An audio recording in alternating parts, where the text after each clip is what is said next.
Bonjour à tous, une nouvelle vidéo pour les 6e. Alors là, on va corriger donc les exercices 16 et 31 qui étaient donc sur les périmètres. Alors pour le premier, vous deviez calculer le périmètre de chaque figure. Donc là, on avait donc des polygones ici. On vous disait donc attention, les figures ne sont pas dessinées en vraie grandeur. Bon là, en l'occurrence, ça ne gênait pas trop pour l'exercice. Alors pour les calculs de périmètre, le premier, on a un rectangle. Donc on va ajouter donc 2 fois ma longueur et 2 fois ma largeur, c'est pour ça que j'ai ce calcul-là. Sinon j'aurais pu faire 3 plus 6 plus 3 plus 6, ça marchait aussi très bien. Pour la figure B, on a un triangle, donc on ajoute les 3 côtés du triangle, tout simplement. 2,5 plus 4,5 plus 4. Donc vous voyez, pendant le calcul, je mets pas l'unité, je vais pas mettre 2,5 cm plus 4,5 cm et ainsi de suite, mais par contre, je mets bien l'unité à la fin, après mon résultat. Là, par exemple, j'obtiens 11 cm, j'oublie pas de mettre l'unité, sinon vous allez perdre des points. Ensuite, pour la figure C, vous aviez un triangle isocèle. On vous a codé les deux côtés de même longueur, c'est-à-dire qu'ici, j'ai 2 fois 3,2 cm, plus 2. Donc ça me donne ici 8,4 cm. Pour la figure D, il fallait regarder le codage, on a 2 segments qui mesuraient 4,5 cm et 3 segments qui mesuraient donc 6 cm. Donc on fait 3 fois 6 plus 2 fois 4,5 et on obtient donc 27 cm pour le périmètre. Pour la figure E, on a un triangle équilatéral. Alors je pourrais faire 3,7 plus 3,7 plus 3,7, mais je peux l'écrire également 3,7 fois 3. Et ici donc on obtient 11,1 cm. Pour le F, on a un carré, donc ces 4 côtés sont de même mesure. Le côté mesure 3 cm, donc je peux faire 3 plus 3 plus 3 plus 3, ou tout simplement 3 fois 4 qui me donne 12 cm. Et attention pour le dernier, il y avait un petit piège. Pourquoi? Parce qu'en fait c'était un quadrilatère où on vous a mis la mesure d'une diagonale. Mais la mesure de la diagonale ne va pas nous intéresser ici. Pourquoi? Parce que le périmètre, c'est tout simplement le contour de ma figure.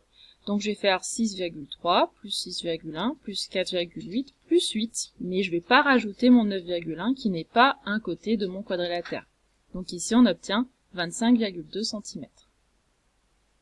On va passer à l'exercice 31. Alors pour l'exercice 31, c'était donc des cercles. Vous deviez calculer à chaque fois donc le périmètre. Alors, vous avez en guillemets la version avec donc la formule et la lettre pi, et puis la version avec où on a pris pi égale 3,14, on va voir un petit peu la différence entre les deux. Alors, pour la première figure, donc je rappelle que la formule c'est 2 fois pi fois rayon. Donc ici mon rayon fait 2 cm, donc je fais 2 fois pi fois 2. Et si vous utilisez la touche pi de votre calculatrice, alors vous allez obtenir plein de chiffres après la virgule. Ce n'est pas une valeur exacte. La valeur exacte, c'est tout simplement ce que vous allez obtenir au début 4 pi. C'est-à-dire vous avez 2 fois 2, 4, et vous allez obtenir 4 pi sur votre calculatrice. Donc c'est tout à fait normal d'obtenir cette valeur-là. C'est la valeur exacte. Et ensuite, vous appuyez sur la touche SD, comme on a vu dans le cours, pour obtenir justement une valeur approchée. Et ici, on vous demandait au centième. Au centième, ça veut dire 2 chiffres après la virgule.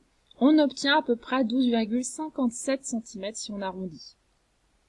Alors, si on fait le calcul avec pi égale 3,14, ce qui suffit amplement en sixième, je vais faire 2 fois 3,14 fois 2.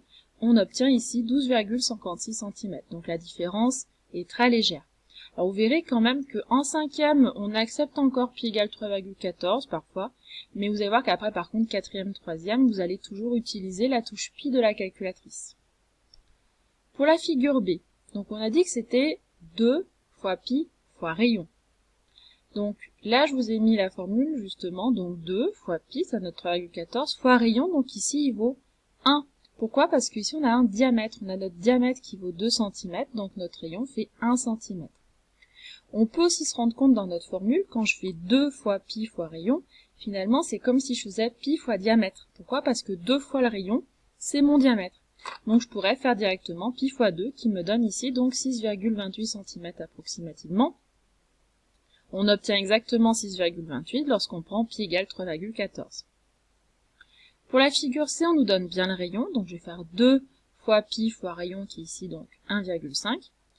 avec la valeur exacte, donc on va obtenir comme valeur approchée 9,42, et on obtient également 9,42 quand on prend pi égale 3,14.